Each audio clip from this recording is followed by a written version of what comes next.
Muy buenas noches con todos. Primero, previamente, no sé si me logran escuchar para poder iniciar con este pequeño conversatorio en relación a la etapa intermedia, quien gustosamente ha sido invitado por el doctor Renzo Peña, que hoy se encuentra presente, y agradecer la invitación y poder compartir, dialogar un poco de las experiencias a lo largo ya de estos mis 15 años del ejercicio profesional, obviamente en las diversas áreas del derecho, en el Poder Judicial, la Fiscalía, la defensa privada, que hoy vengo ejerciendo varios años ya con este nuevo sistema procesal penal. Si me logran escuchar, por favor, me podrían confirmar o levantar la mano alguno de los presentes y daríamos inicio a la presente conversatorio. Perfecto, doctor, le agradezco.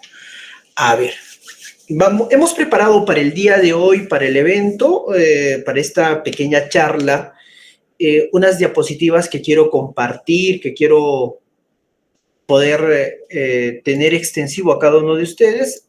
Lo presento y también le voy a agradecer puedan confirmar la visualización del mismo.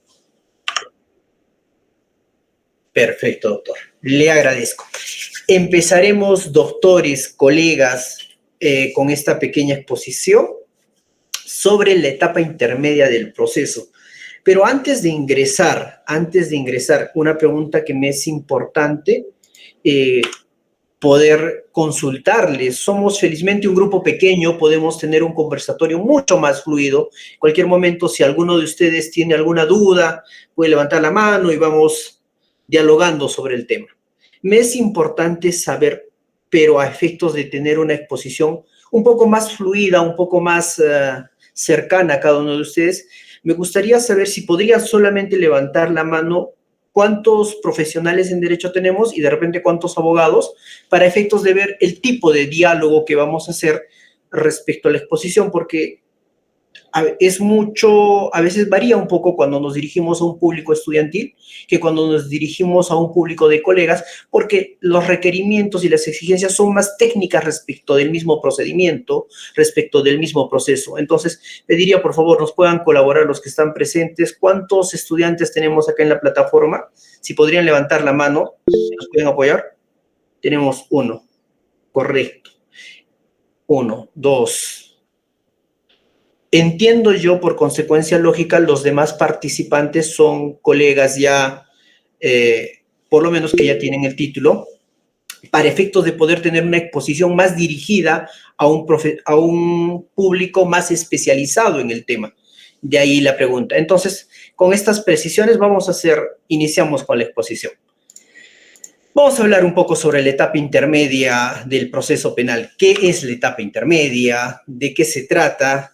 ¿Cuáles son sus regulaciones y cómo ha sido establecido en la normativa penal?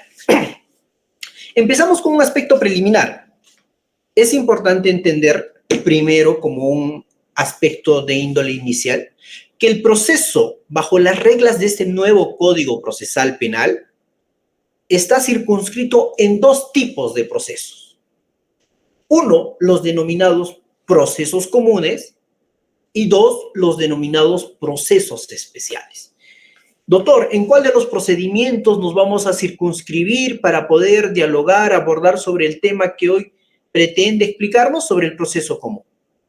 No vamos a hablar de los otros tipos de procesos, quizás muy referencialmente. Pero ¿cuáles son? A efectos de tener un aspecto ilustrativo y tener alguna referencia de índole general. Como primera, digamos, afirmación conclusiva de esta diapositiva, tenemos que entender que el nuevo Código Procesal Penal tiene dos tipos de procesos: el proceso común y los procesos especiales. Dentro de los procesos especiales tenemos el proceso inmediato, que normalmente se aplica para los delitos, por ejemplo, de omisión de asistencia familiar, conducción en estado de ebriedad y, conforme señala la norma procesal, procedimientos que no requieren mayor acto investigatorio. Idea general del proceso inmediato. Segundo, los procesos por razón de función pública. Estos procesos son conocidos como los procesos contra altos funcionarios del Estado.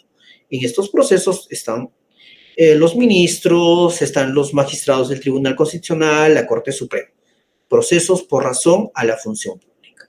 Tenemos los procesos de seguridad como tercera modalidad, tenemos los procesos de ejercicio privado. Son las que normalmente denominamos los procesos de querella, donde existen los querellantes particulares.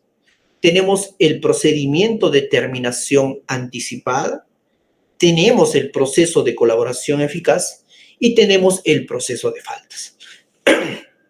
Todos estos procesos también están reguladas en el Código Procesal Penal. Pero el proceso en general está circunscrito en dos. Este grupo de procesos especiales y el otro grupo que se denomina proceso común.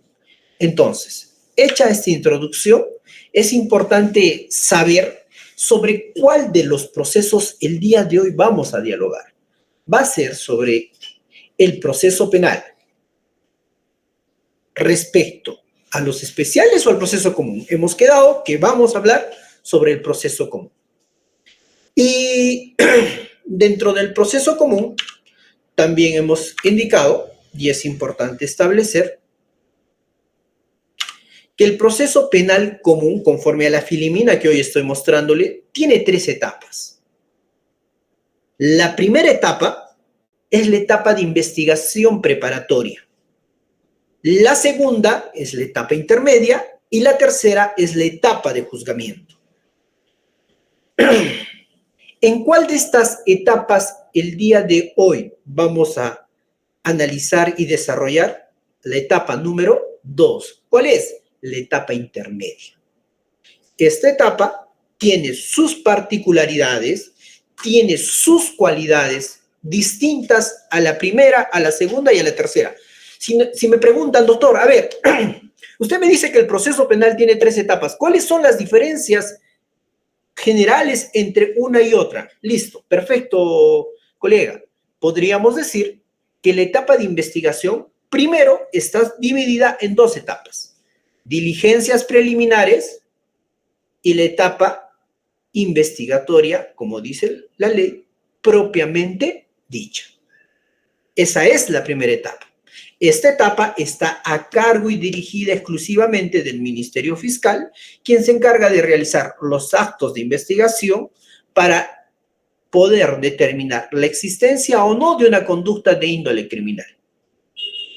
Hablando de las diligencias preliminares. Luego tenemos la etapa de investigación preparatoria propiamente dicha, que forma parte de la primera etapa. Esta etapa inicia con la formalización y termina con una disposición de conclusión.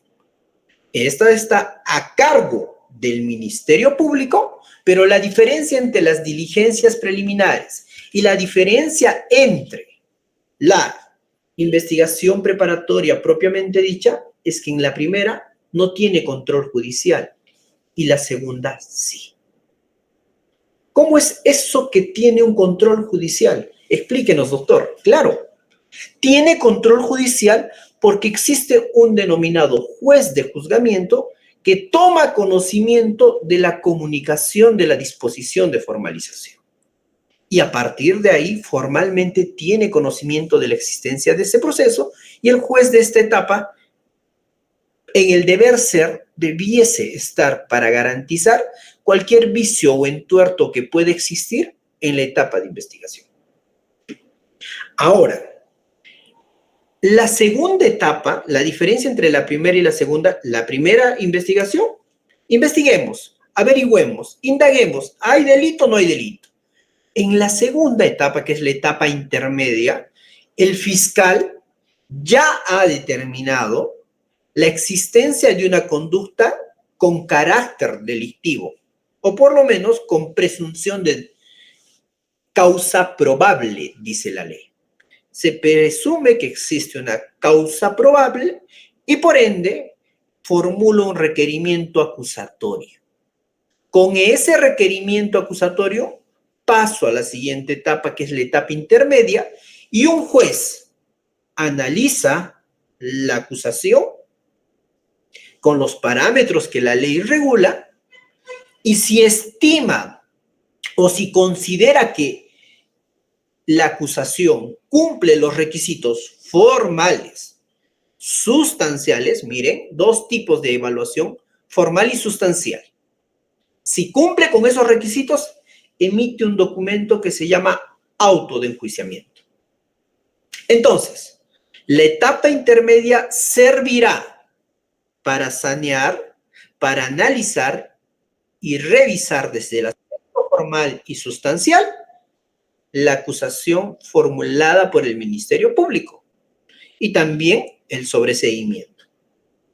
Y por último, si el juez considera que en esta etapa existe causa probable, remitirá a los actuados al órgano de juzgamiento, un juzgado unipersonal o un juzgado colegiado. Doctor, ¿qué es unipersonal y qué es colegiado? Unipersonal significa que va a ser solo un juez encargado de decidir, tomar la decisión si el caso merece una condena o una absolución. Y un juzgado colegiado será el órgano dirimente conformante por 3 magistrados que decidirán también la inocencia y o responsabilidad penal del procesal. Mayores detalles vamos a explicarlos en la etapa intermedia. Entonces, quiero partir en este punto diferenciando lo siguiente, que el proceso penal común, ojo, proceso penal común, tiene estas 3 etapas: preparatoria, intermedia y juzgamiento. Preparatoria, realizar actos de investigación. Intermedia, analizar si esa investigación cumple con los cánones que establece la ley.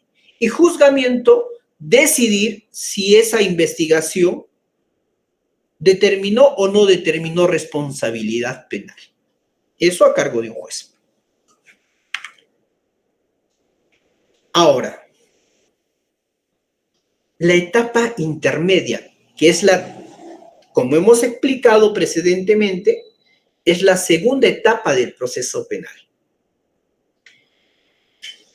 ¿Cuándo surge? ¿Cómo surge? ¿Y por qué surge esta etapa intermedia? ¿Cuál es la necesidad?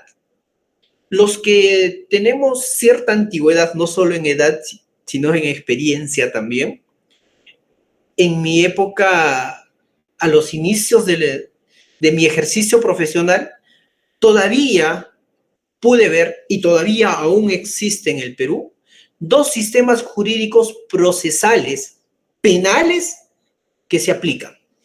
¿Qué está diciendo, doctor? A ver, explíquese mejor porque no le estoy entendiendo.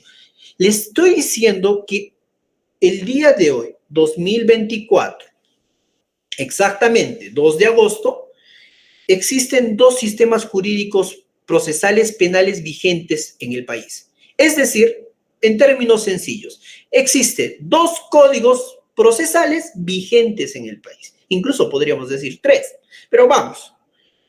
Existe el Código de Procedimientos de 1940, que es el antiguo código, alguna vez habrán escuchado. Esa norma al día de hoy aún sigue vigente y aún sigue procesándose y aún sigue tramitándose procesos bajo las reglas del Código de Procedimientos. A este código le llaman el antiguo código, ¿correcto? Entonces, ese código de 1940 aún existe. Ahora, también existe lo que hoy estamos hablando, el nuevo Código Procesal Penal, que es ampliamente abordado y es ampliamente dialogado por nosotros. Entonces tenemos vigente en el Perú un código de procedimientos y un nuevo código. El Código de Procedimientos de 1940, actualmente a esos procesos se les denomina procesos en liquidación. Pero ese código de 1940 regulaba la etapa intermedia. ¿Qué creen? En esa regulación del anterior sistema, no. ¿Por qué? Porque existían 2 procesos, el sumario y el ordinario. En el ordinario había juicio oral. Sin embargo, no había una etapa de filtro, no había esta etapa intermedia. Ahora, en el nuevo código sí. En el nuevo código, vale decir que del código anterior, donde formalmente no establecieron una etapa intermedia, en este nuevo modelo dijeron, a ver, vamos a poner una etapa intermedia. Entonces nos preguntamos, ¿para qué se ha puesto esta etapa intermedia? ¿Qué finalidad tiene? ¿Por qué lo estamos convocando dentro de la regulación penal para que exista como un instituto e incluso no solo instituto, sino etapa? Por estas 4 finalidades que hemos puesto en la filmina. Primero, sanear el proceso. Segundo, controlar la investigación. Tercero, es verificar el sustento de la acusación o verificar el pedido de sobreseimiento. Y por último, verificar las garantías procesales. Algo técnico parece, pero si resumimos estas 4 principales funciones de la etapa intermedia, diríamos que es la etapa en la cual se tiene que purgar, revisar, analizar, sanear la acusación. Si la acusación está debidamente realizada, fundamentada y justificada, de esta etapa intermedia, de la etapa 2, pasa a la etapa 3, que es juzgamiento. La noción de esta creación, de este modelo en el sistema jurídico peruano, era evitar que los procesos innecesarios, que los procesos que no tenían una adecuada imputación, que no tenían una adecuada justificación, sea en el ámbito fáctico, sea en el ámbito probatorio, o sea en el ámbito jurídico, no puedan pasar a la etapa de juzgamiento. Es decir, que esta etapa, cuando se creó, cuando se instituyó, cuando se formuló, se sostuvo que debía de purgar el proceso y establecer cuáles eran los procesos que sí debían pasar porque había una causa probable, es decir, suficientes fundamentos razonables para que pueda existir una sanción o un juicio para determinar la responsabilidad. Pero si no existían estos requisitos, si no existía esta causa probable, el caso debería de morir, coloquialmente hablando, es decir, el proceso debería de concluirse en la etapa intermedia. Y si debiera concluirse en la etapa intermedia, entonces la finalidad de este proceso es purgar qué caso pasa a juicio y qué caso no pasa a juicio. Resumido. La realidad, señores, y permítanme decir esto, nos ha demostrado lo contrario.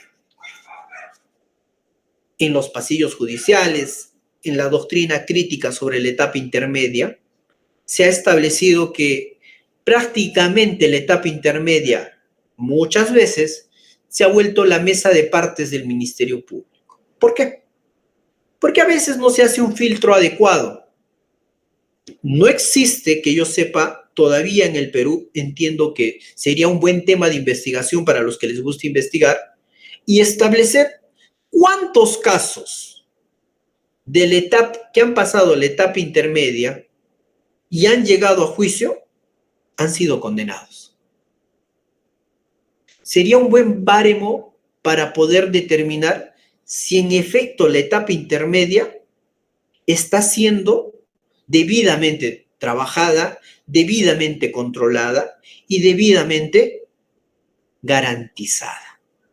No existe. No es posible, señores, con los años que vengo ejerciendo la profesión, que se pueda pasar a juicio un caso sin imputación necesaria. Que se pueda pasar a juicio cuando el caso es atípico. Eso ya no requiere actuación probatoria, simplemente es controlable la etapa intermedia. pero ello es así. Y la realidad está superando a la ley. Siguiente. ¿Cuáles son las características? ¿No? La etapa intermedia es dirigida y controlada por un juez. ¿Cómo se le denomina en el sistema procesal penal? El denominado juez de garantías, el que debe garantizar que los deberes del Ministerio Público, los derechos de la defensa, de la víctima y del agraviado. Y debe evaluar la investigación preparatoria.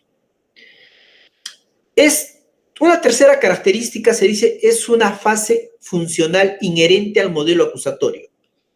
Sí, pero la esencia de nuestro código no es exclusivamente un modelo adversarial como el sistema americano, donde existen dos partes, dos investigaciones y dos sometimientos a teorías del caso a un juicio final.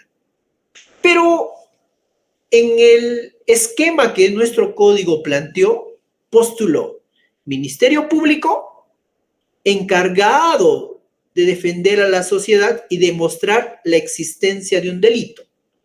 Defensa encargado de postular la inocencia y o la atenuación de responsabilidad de un imputado en un juicio. El tercero que dirime este aspecto será el juez de garantías, el que va a controlar que en la investigación fiscal o en el trabajo de estrategia de defensa no sea atropellado y vulnerado, sobre todo, los derechos de la defensa. Ahora, ¿por qué se cuida y tutela los derechos de la defensa? No solo porque el código debe ser garantista, sino porque la fase de investigación, el monopolio de la investigación, el monopolio del principio acusatorio está a cargo del fiscal, y el fiscal es una entidad. ¿Y quién podría ejercer mayor presión o tener mayores potestades o mayores facultades? Una entidad sobre un particular. Es por eso que el sistema procesal, la norma estableció, oye, yo voy a evitar que tú, fiscal, cometas excesos contra la defensa y por ende yo voy a ser un árbitro y voy a dirimir si tu conducta está dentro de lo correcto y si no se está afectando los derechos del procesado. La teoría nos dice ello. Ahora, otro argumento u otra característica es que no se realiza control alguno, solo se traslada el expediente al juez. Claro, el juez es encargado de realizar el control. Y otro aspecto relevante, por lo menos en el sistema jurídico peruano, esta fase de control de acusación no tiene un tiempo determinado. Lo que sí existe es plazos respecto a una audiencia y otra con las recientes modificatorias, pero no te dice que esta audiencia de control de acusación debe durar un mes. Sí te dice que entre audiencia y audiencia no debe superar el plazo permitido por ley. Funciones, función positiva y función negativa. ¿Cuál sería la función positiva? Purgar el proceso. Negativa, permitir que se pase con los vicios. Funciones accidentales. Depuración del procedimiento, complementación del material instructorio y complementación de la imputación. Este es un aspecto muy relevante, pero lo vamos a explicar al final. ¿Por qué? Porque esto está vinculado a la emisión de un documento que se llama auto de enjuiciamiento. Y para llegar a ello, primero tenemos que pasar con los requisitos previos. Ya. ¿Cuál es la finalidad? El profesor Hurtado Rodríguez, a quien lo presentamos en la Filomena, señala, por ejemplo, la finalidad de la etapa intermedia es controlar el requerimiento fiscal de sobreseimiento. ¿Qué es el requerimiento? El Ministerio Público tiene 3 documentos que puede emitir en el ejercicio de su defensa. Providencias, disposiciones y requerimientos. ¿Cuál es la diferencia entre los 3? Providencia es un documento que se emite de mero trámite. Disposiciones son aquellos documentos que la ley señala que debe emitirse como disposición y que se requiere para fundamentar algún aspecto. Por ejemplo, la disposición de apertura del proceso, la disposición de archivo del proceso, la disposición que declara consentida. Esas. Y el requerimiento. El requerimiento son pedidos del fiscal hacia el órgano jurisdiccional, es decir, hacia el juzgado. Por ejemplo, un requerimiento de allanamiento.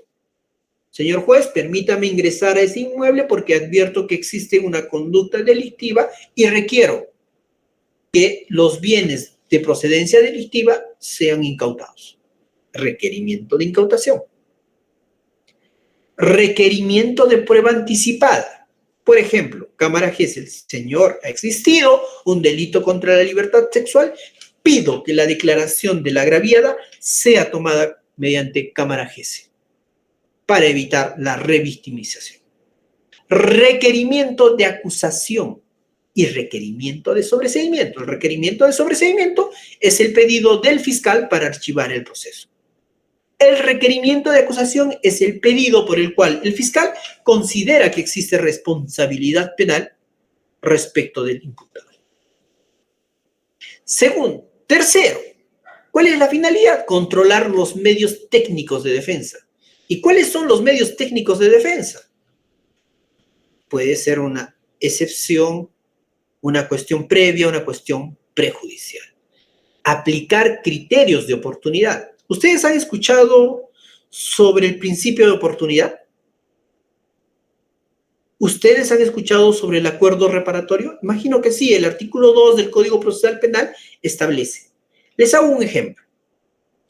Proceso de una persona por conducción en estado de ebriedad. Me detienen, me conducen a la fiscalía porque me encontraron conduciendo en estado de ebriedad. ¿Correcto? Pasa dosaje etílico y se determina que en efecto condujo y tenía más del límite permitido en la ley. ¿Qué normalmente sería recomendable en este caso? Hacer un principio de oportunidad. ¿Qué es un principio de oportunidad? Un reconocimiento de responsabilidad en sede fiscal, sin antecedentes penales, y se te impone el pago de un monto económico para justificar o avalar el pago del principio de oportunidad, conforme a la tasa que establece respecto al delito de conducción, que existe una tasa determinada. Entonces, si es que pasas esta oportunidad y tú no has instado el principio de oportunidad y ya te han acusado, en la etapa intermedia tú puedes pedir ya no principio de oportunidad, sino criterio de oportunidad, que en resumen es lo mismo, pero se denomina así en la etapa intermedia. Y en esta oportunidad ya no es el fiscal quien dice sí te doy el principio, sino es el juzgado quien determina si es aplicable o no el criterio de oportunidad. También se analiza el pedido de sobreseimiento. Ese es el pedido de la defensa. Eso lo vamos a analizar posteriormente. Se puede imponer medidas de coerción, pero no solo se puede imponer, se puede revocar. Por ejemplo, existe un proceso con prisión preventiva. ¿Puede en esa instancia pedirse una revocatoria de la prisión preventiva? Sí. ¿Qué más se ve? La actuación de prueba anticipada, ya lo dijimos con la Cámara Gesell, y por último, la admisión de medios de prueba de oficio. ¿Cómo es el requerimiento de acusación? Oral, escrita, vulnera el principio de oralidad. El requerimiento de acusación, primero, conforme el acuerdo plenario 6-2009, dice en el fundamento sexto y noveno, refiriéndose al código anterior y refiriendo al código moderno, que los requerimientos deben ser escritos. Y segundo, estos requerimientos serán oralizados. ¿Dónde? En la audiencia de control de acusación. ¿Qué es el sobreseimiento?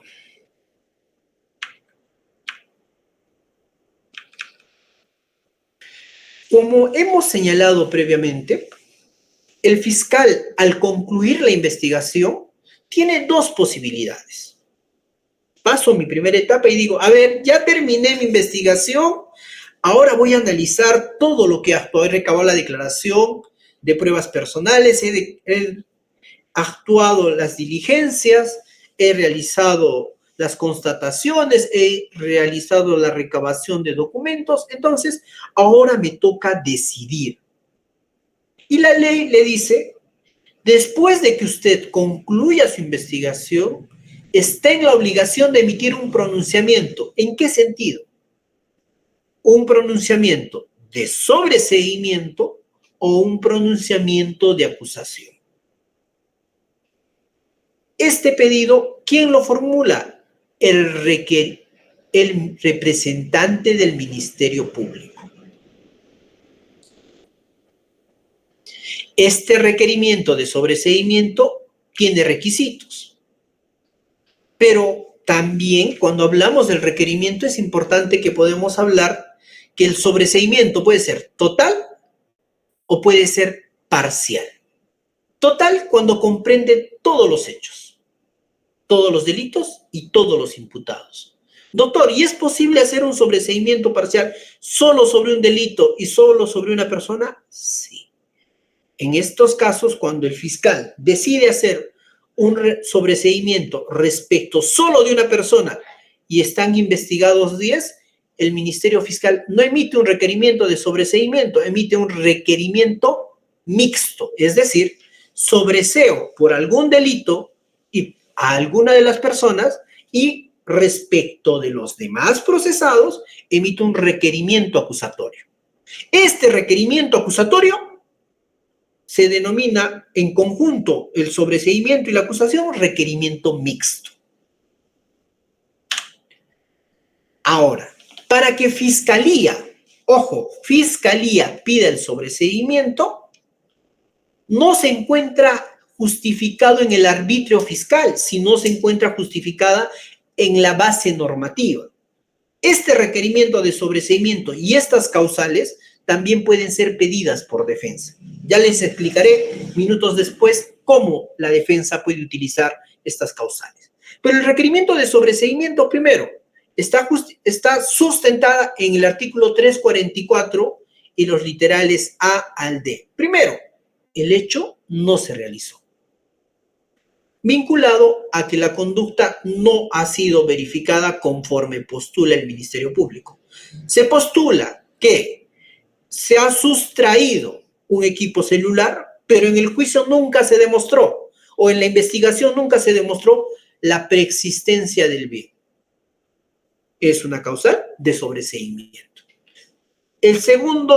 La segunda causal de sobreseimiento también en el literal A. En el ejemplo, se postula que se sustrajo un celular. Este celular fue sustraído por Carlos González.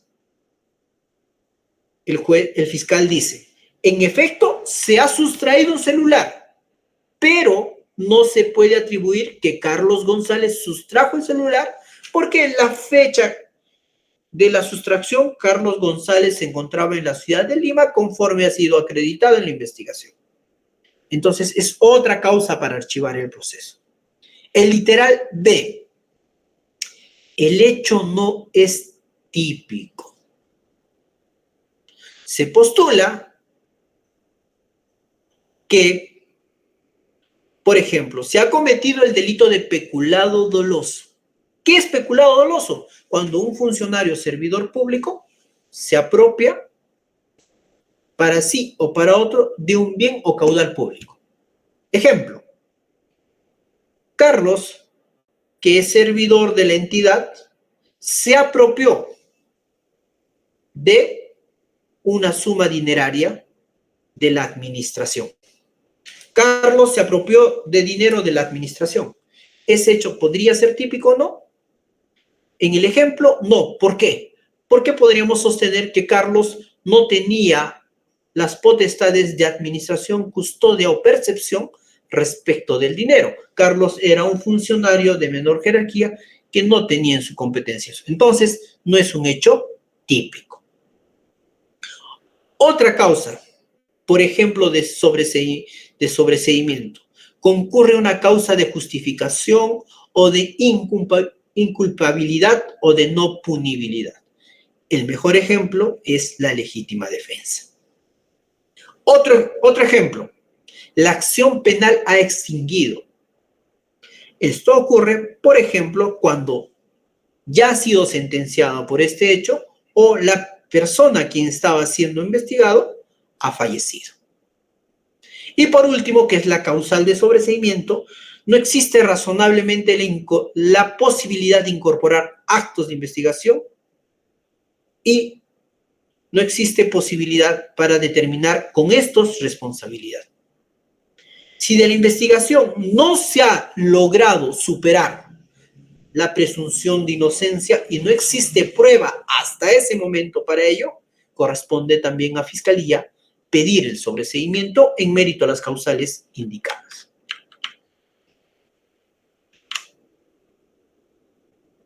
La audiencia de control de requerimiento de sobreseimiento. Hemos hablado que cuando termina la investigación, fiscal acusa o sobresee. Ya, estamos frente a un sobreseimiento bajo las causales que ya les hemos explicado previamente. ¿Cuál es el procedimiento? Se realiza el requerimiento, se remite al juez, el juez le da a las partes 10 días, las partes pueden oponerse y pedir mayores actos de investigación y por último se realiza el debate respecto del requerimiento de sobreseimiento. Doctor, a ver, ¿quién se puede oponer a un sobreseimiento si me están archivando el proceso a mi favor y yo soy imputado? Puede formular una oposición la parte civil, es decir, la parte agraviada que ha cumplido el procedimiento previo de constituirse en actor civil y requerir que este sobreseimiento de fiscalía sea rechazado. ¿Por qué? Porque ha sido motivado indebidamente. Entonces, cuando el fiscal archiva, esto está sometido a un juez que va a analizar su pedido, pero previamente se somete a debate entre ¿quiénes? Fiscalía, parte civil, abogado de la parte civil y abogado de la defensa. Obviamente la defensa no va a decir, señor, rechácese el sobreseimiento que está a mi favor, pero sí puede ser observado y cuestionado por la parte civil.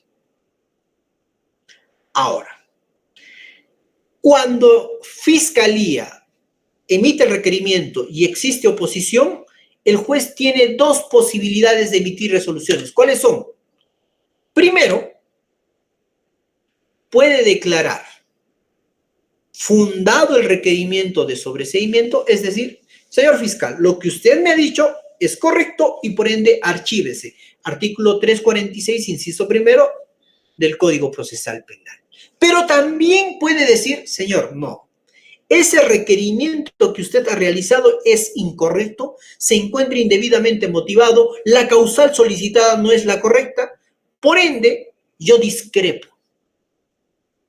Y lo remito a su inmediato superior, es decir, lo remito a la Fiscalía Superior para que en el plazo de 10 días pueda que la Fiscalía Superior llega y le dice, voy a analizar el requerimiento y yo puedo ratificar y rectificar.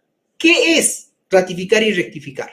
Les explico, estimados colegas. Ratificar significa que el juez está de acuerdo con que el fiscal está de acuerdo con el pedido de su fiscal de instancia inferior. Es decir, estoy de acuerdo con el pedido de sobreseimiento que ha realizado mi jerárquico inferior.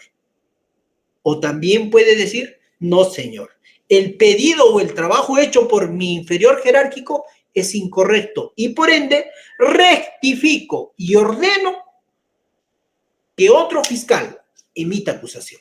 Entonces, señores, quiero concluir esta primera parte del sobreseimiento con los siguientes conceptos. Sobreseimiento, concluye la investigación, emito acusación o sobreseimiento. Sobreseimiento se somete a debate y después de sometido al debate, el juez acepta o niega. Si acepta, archiva el proceso y si niega, remite al superior. El superior de la fiscalía le dice, ratifico, es decir, está bien el archivo y el juez emite un auto de sobreseimiento y no puede decir lo contrario. O puede decir, rectifico, y ahí se emite una acusación por otro fiscal. ¿Qué es la acusación?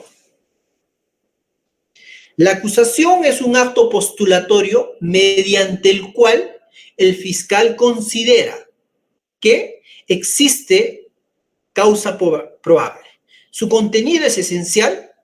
Existe una pretensión penal y una pretensión civil. El escrito de acusación tiene una calificación provisional y determina el objeto del proceso. ¿Qué significa determinar el objeto del proceso? Que la acusación va a determinar qué es lo que voy a debatir en juicio. Es decir, si voy a determinar la existencia o no de responsabilidad penal. Respecto a esto, vamos a ser mucho más concretos. La acusación fiscal, conforme al acuerdo plenario 6-2009, tiene que ser por escrito. Es sometida a juicio y donde se analiza tanto el aspecto formal y se analiza el aspecto sustancial. Y acá les hago un tips pequeño para algunos que no conocen todavía este punto y los que ya conocen va a reforzar o va a recordar el mismo. Hemos señalado que el fiscal emite sobreseimiento, ya lo hemos trabajado, y emite acusación. Esta acusación es sometida también a un debate de verificación en la etapa intermedia. Correcto. Una vez emitida la acusación, se corre traslado ¿a quién? A las partes. Esta acusación se formula. ¿Qué contiene la acusación? Un elemento fáctico. ¿Qué es el elemento fáctico? Los hechos. ¿Qué contiene? Un elemento probatorio. ¿Qué es el elemento probatorio? En este caso, todavía les denominan elementos de convicción. Y un elemento jurídico que se denomina el tipo penal por el cual se está imputando. Esta acusación, conforme a la filimina que estamos mostrando, pueden verlo, se notifica a los sujetos procesales para que en el plazo de 10 días puedan absolver la misma. Es importante, colegas, recordar en este punto el acuerdo plenario 3-2023 que ha sido emitido este año, en la que habla justamente sobre la oportunidad o los plazos de 10 días.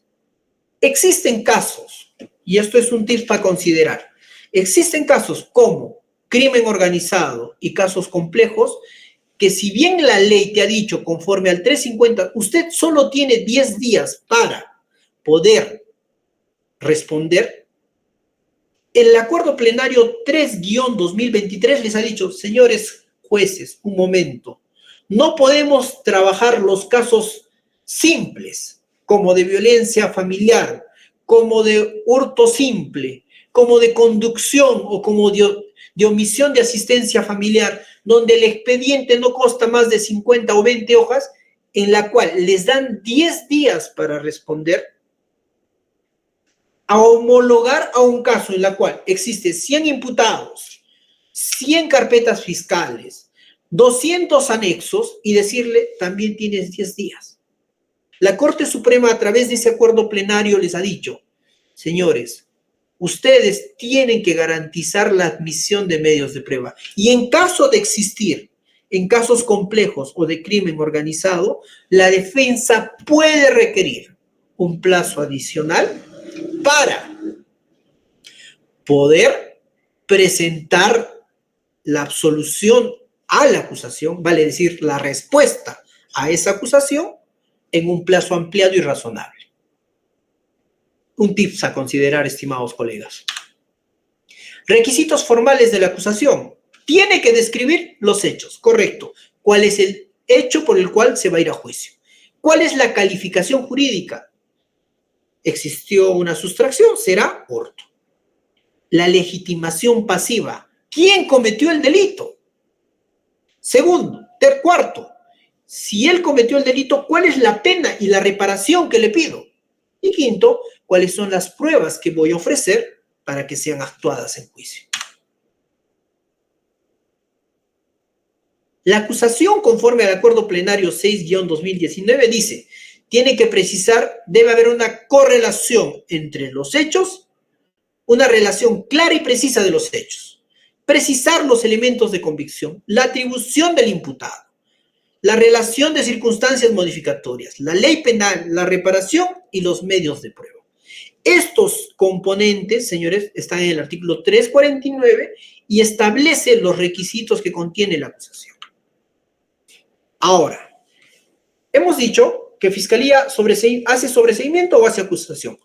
Se notifica la acusación, la defensa puede hacer lo siguiente: observar la acusación. ¿Qué observa? El aspecto formal y el aspecto sustancial.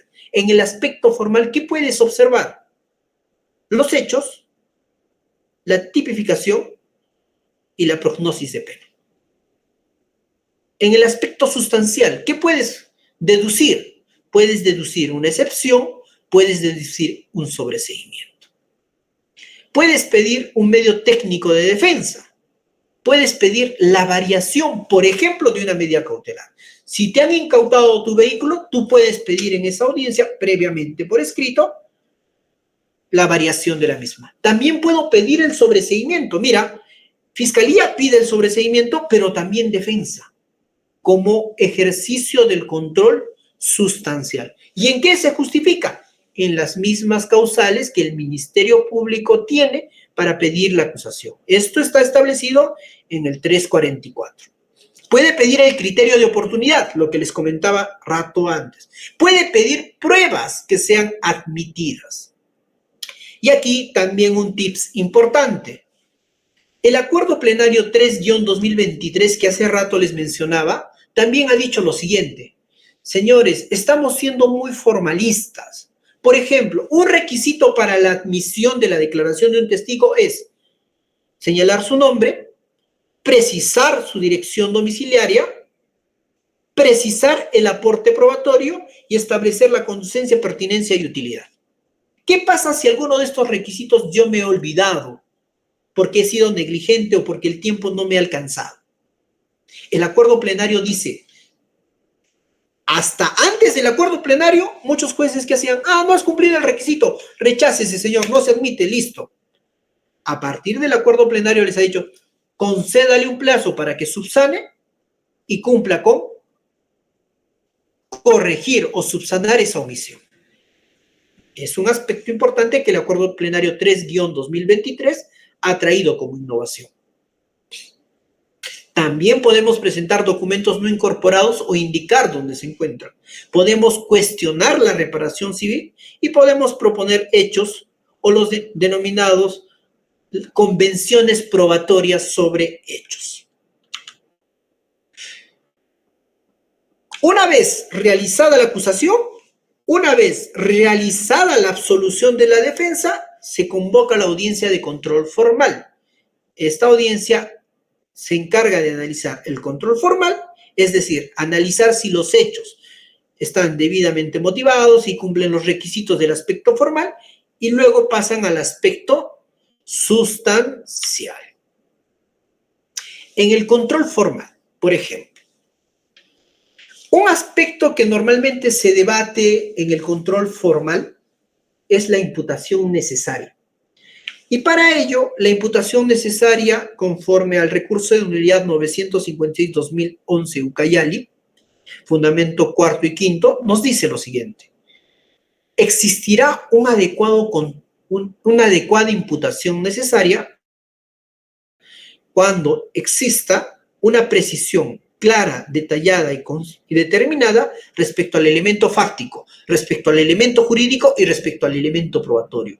Estos tres elementos convergen el concepto de imputación necesaria. Ahora, si hemos estado siguiendo Justicia TV estos últimos meses, que les recomiendo a todos, colegas, es importante ver ello, recordarán que en uno de los juicios más importantes del país, que es el caso Cocteles, vinculado a Keiko Sofía Fujimori en el juicio que está siendo investigada, recordaremos algo que fue importante al instalar la audiencia: pedido de diversos colegas pidiendo la nulidad del documento auto de enjuiciamiento y diciéndole al fiscal: y diciéndole a los jueces del colegiado, corrijo, que se declare la nulidad porque existe una vulneración a la imputación necesaria. Y esto se sometió a un debate, no solo en el órgano jurisdiccional que desestimó, sino en las redes sociales, en los blogs de derecho, estableciendo si era posible o no era posible estimar en juicio la nulidad del auto de enjuiciamiento de la etapa de control si es que existe vulneración a la imputación necesaria. Pero este tema que aparentemente resultaba ser novísimo, que aparentemente resultaba ser nuevo en este debate jurídico, no es así. Por ejemplo, para ello, y esto lo pueden anotar, tenemos la casación 1181-2019 de la Corte Suprema de la República de la Sala Penal Especializada. Miren, esto en marzo del 2022. Estamos hablando 2 años atrás, la Suprema les ha dicho, señores, si no hay imputación necesaria, no puedes ir a juicio, no puedes ir a apelación, tienes que corregir el vicio de la imputación y recién me vienes a juicio. Y eso es lo que pidieron la defensa. Si es razonable o no, será materia de un análisis profundo. Pero jurídicamente no podemos caer en señalar que no se puede cuestionar la imputación necesaria, aún sea en la Suprema. Porque la Suprema ya estableció la pauta que cuando se afecta a este derecho, es posible determinar su nulidad.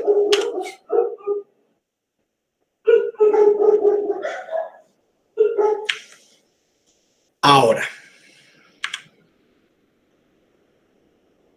el control de la acusación. ¿Qué se analiza en el control de acusación? Como hemos dicho, ya hemos precisado los aspectos, pero yo quiero ir a algo más práctico, porque la idea no es solo conceptualizar, sino ver cómo la ley se aplica a los casos en concreto y cómo la jurisprudencia está analizando cada caso en particular.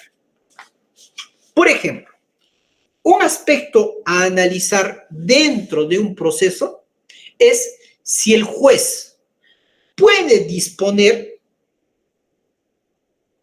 al Ministerio Público que cambie su adecuación o que establezca otro tipo penal distinto al postulado. Hagámoslo más práctico. Ministerio Público postula el delito de hurto en su requerimiento escrito. La defensa, corrijo, Ministerio Público postula el delito de robo. La defensa dice, no, señor, eso no es delito de robo. ¿Dónde está la violencia? Eso debe ser hurto.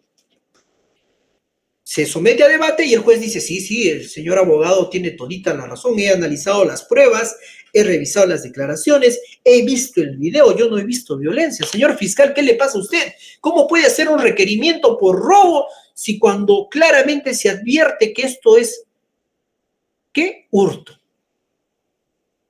Este aspecto ha llegado hasta la Suprema y se ha emitido que la siguiente ejecutoria suprema, los que quieren anotar, el recurso de casación 1450-2017 Huánuco. ¿Qué les ha dicho? Juez, y hablo del juez de la etapa intermedia, es decir, el juez de la segunda etapa. Usted no puede ordenar al Ministerio Público que cambie de tipo penal, porque no es su competencia, no es su potestad. Por mandato del principio constitucional acusatorio, es solo la representación fiscal quien puede realizar esta determinación del tipo penal. Es decir, si cerramos la idea, en la etapa intermedia y específico, en la etapa intermedia, en el control de acusación, el juez no podrá obligarle o disponer que el fiscal cambie de un tipo penal distinto. ¿Por qué? Porque no es su competencia. Una vez culminado este debate, se emite este documento denominado auto de enjuiciamiento. ¿Qué es el auto de enjuiciamiento?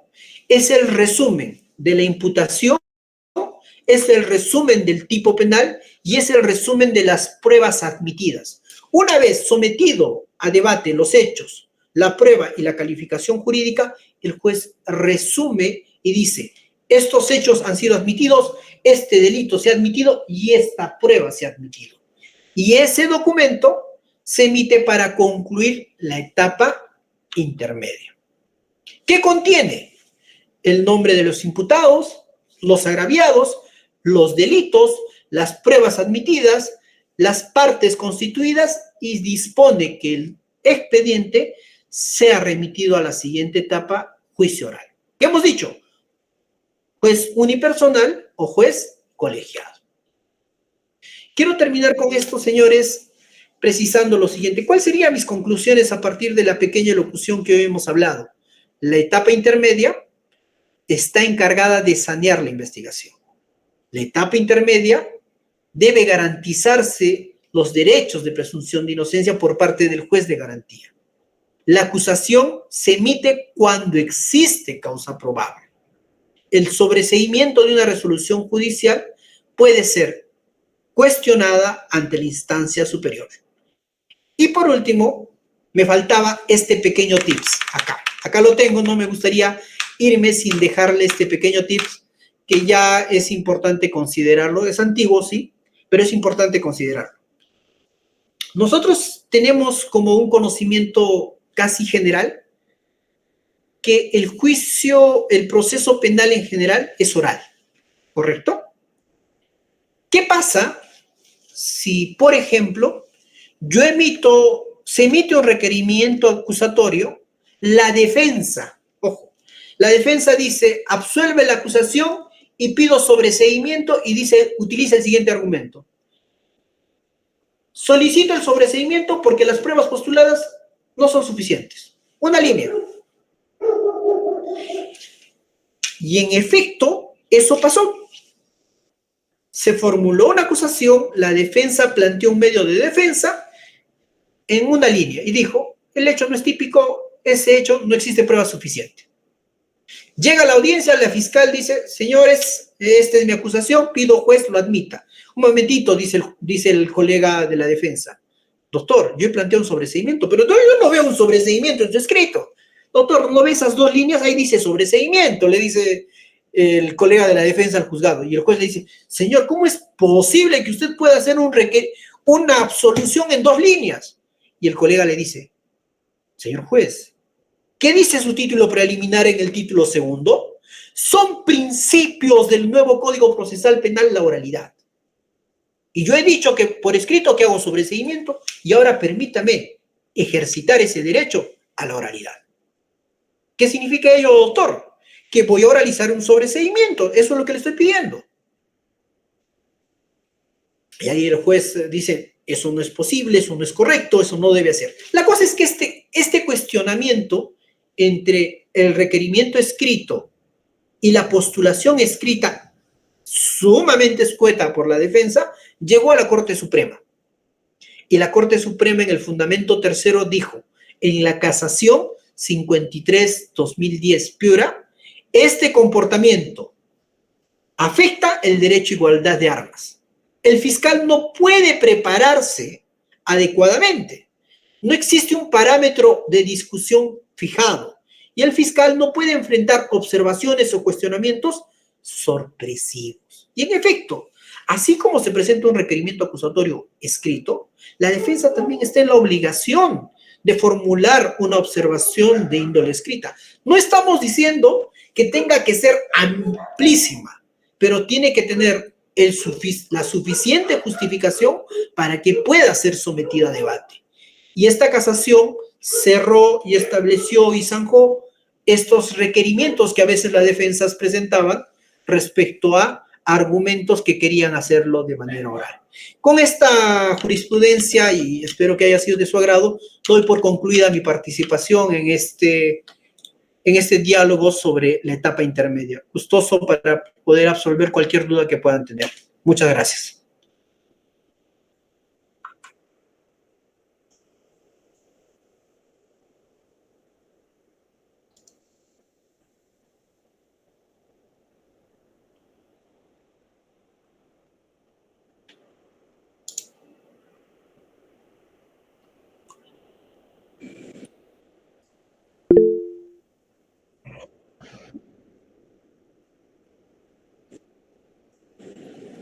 Doctor Sotomayor, buenas noches. Muchas gracias por su brillante exposición. Quisiera hacerle una consulta breve nada más.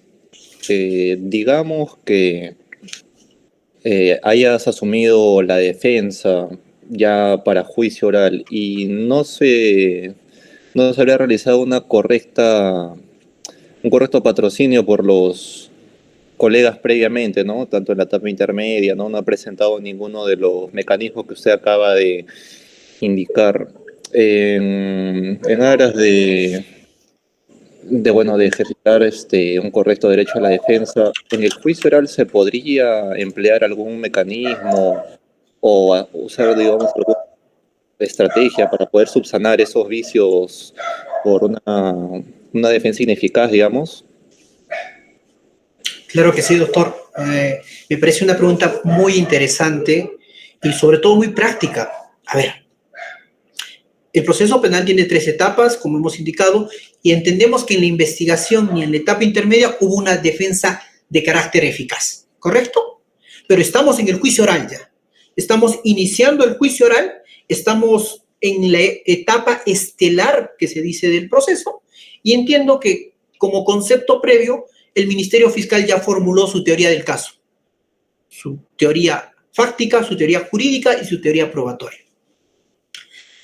Frente a todo este argumento ampliado que tiene el Ministerio Público, yo como defensa me encuentro, por ejemplo, sin un argumento probatorio o sin un argumento fáctico.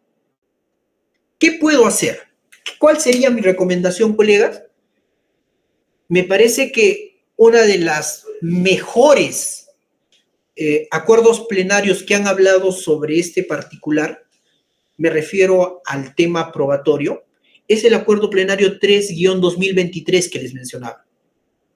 Sabemos, por reglas del juicio, que el proceso penal tiene etapas para ofrecer pruebas. Tenemos en la etapa de investigación, en la etapa intermedia dentro de los 10 días y en el juicio oral 2 oportunidades. Prueba nueva, cuyo requisito especial del 373 es que no se tenía conocimiento o ha sido posterior al control de acusación, requisitos que a veces es difícil cumplir, y prueba de oficio, que conforme a la última ejecutoria suprema de hace nomás una semana de la Corte Suprema, indicó, señor, la prueba de oficio es mi discrecionalidad, yo como juez, si considero lo acepto. Entonces, ahí teníamos un límite muy fuerte, muy fuerte, para poder lograr que se admitan pruebas para defenderme, porque al final recuerdo un apotegma muy claro que siempre lo decía un gran colega, quien sentencia no es el juez, quien sentencia son las pruebas, porque a partir del análisis probatorio determino responsabilidad o irresponsabilidad. Eso me trae a colación a lo siguiente. Si tengo límites del 373 de prueba nueva y tengo límites del 385 que es muy discrecional del juez, el acuerdo plenario 3-2023 en específico, sería bueno de repente ahí considerarlo en el fundamento 15 de ese acuerdo plenario, dice, aún cuando pueda existir un medio de prueba para esclarecer los hechos, el juez debe prever esa posibilidad de admisión y no formular tanto ritualismo, incluso más allá del 373 y más allá del 385. Es decir, no necesariamente tengo que cumplir esos presupuestos. ¿Por qué? Porque bajo la excepcionalidad, por ejemplo, de una defensa ineficaz, es válido y viable que se puedan admitir pruebas que no cumplan incluso ese requisito. Y el acuerdo plenario 3-2023 es ilustrativa en ese aspecto. Y mi recomendación poder establecer una posibilidad de una sentencia de índole absolutoria, porque son las pruebas las que determinarán la responsabilidad o el sentido contrario. Gracias. Muchas gracias, doctor.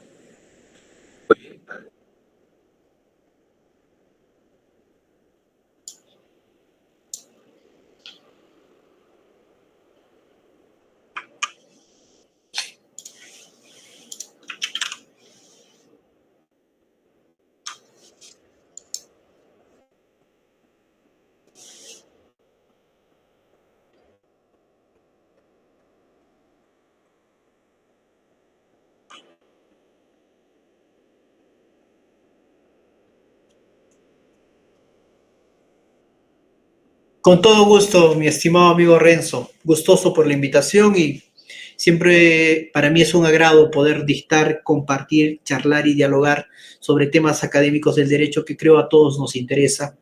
Pueden seguirme en mis redes sociales. Mi nombre es Rostiver Sotomayor y gustoso para poder compartir información y gustoso para poder dialogar, quizás en este escenario o en otros, un poco más sobre el derecho que creo a todos nos apasiona.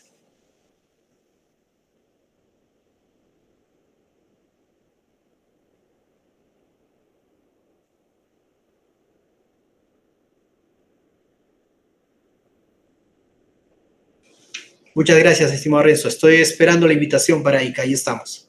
Cuídense. Hasta luego con todos. Un gusto.